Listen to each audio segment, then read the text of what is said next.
Всем здравствуйте! Вас приветствует Маруся на своем канале. В этом видео хочу с вами поделиться такими советами, какие травы можно использовать во время простудных заболеваний, когда беспокоит кашель, мокрый или сухой, когда нужно очистить бронхи от мокроты. Некоторые травы можно использовать при заболеваниях легких. Они хорошо очищают легкие. Я расскажу о 10 травах, которые можно найти как на огороде, также можно собрать на лугах и, соответственно, купить в аптеке, если нет возможности самим заготовить. Речь у нас пойдет о таких травах, которые доступны почти что всем нам. Они у нас встречаются повсеместно. Алтей лекарственный. Его можно вырастить даже на огороде. Является красивым декоративным растением. У него собираются корни в качестве лечебного средства. Корни копаются по осени или по весне.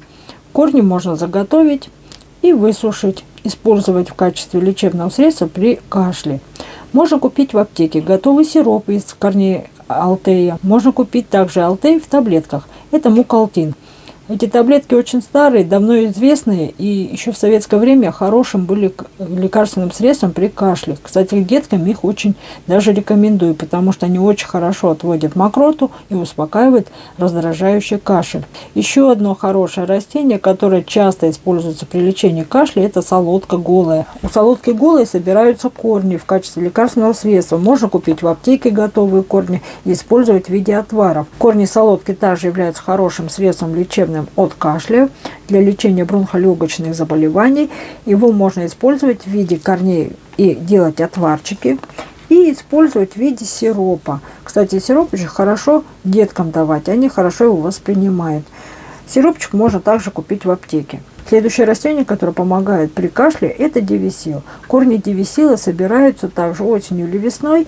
Можно его выращивать в огороде. Он очень красивое растение. Также будет и огород украшать, и плюс пользу приносить. Корни заготавливаем и в качестве отваров используем при заболеваниях бронхов. Чебрец. Трава от чебреца очень хорошо помогает при сухом и мокром кашле. Хорошо успокаивает вот это раздражение бронхов и легких. Его даже советую применять в качестве терапии для таких людей, у которых очень частый кашель аллергический. Люди, которые курят, у них бывает раздражающий кашель. Желательно пить чебрец, добавляя просто в чай. Он будет успокаивать, снимать спазм во время раздражения бронхов. Чебрец, тем более трава у нас можно вырастить также в огороде, собрать на лугах, на сопочках растет.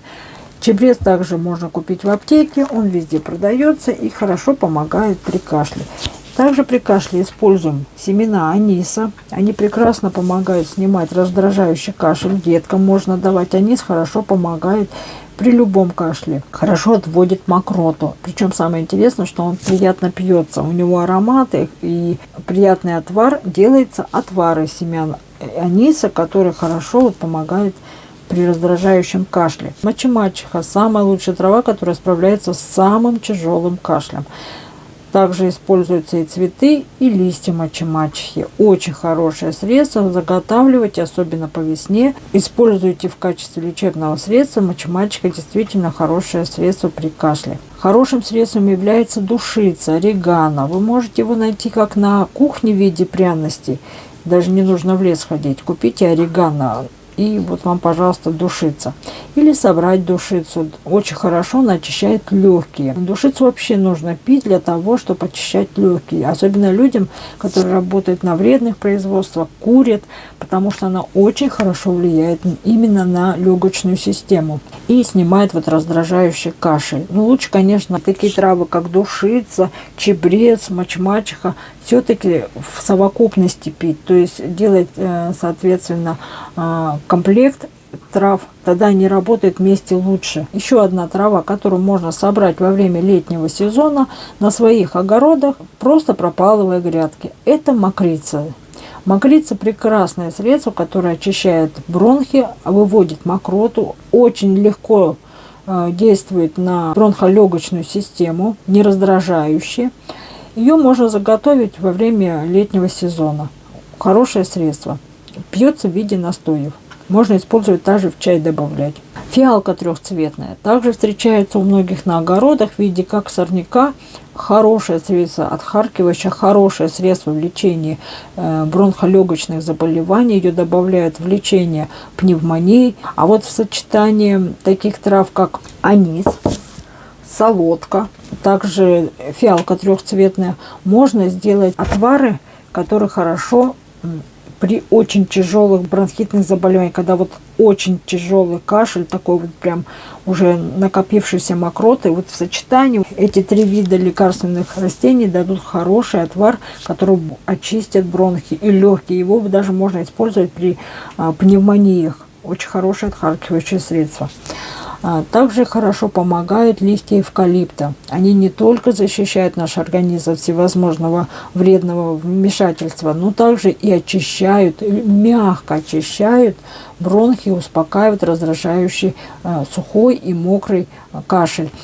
Очень хорошо, даже есть такие, я вот использую всегда, мне очень нравится, леденцы Бобс на эвкалипте. Кстати, очень хорошее средство. Когда начинается какое-то першение в кашле, просто их посасывая, успокаивается кашель, очень приятно снимает вот раздражение. Также можно в настойку эвкалипта принимать. Но ее применяют в небольших количествах в виде капель или добавлять в чаи.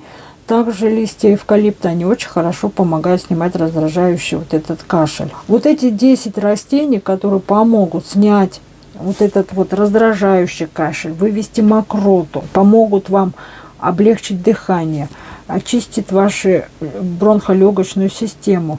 Любое из этих растений продается в аптеке. Можно приобрести, а можно собрать самому. Вот таким вот советом хотела с вами поделиться. Берите на заметочку. Ну а всем, кому понравилось наше видео, поставьте пальчик вверх. Будем благодарны. Всем до новых встреч. Будьте здоровы, не кашляйте.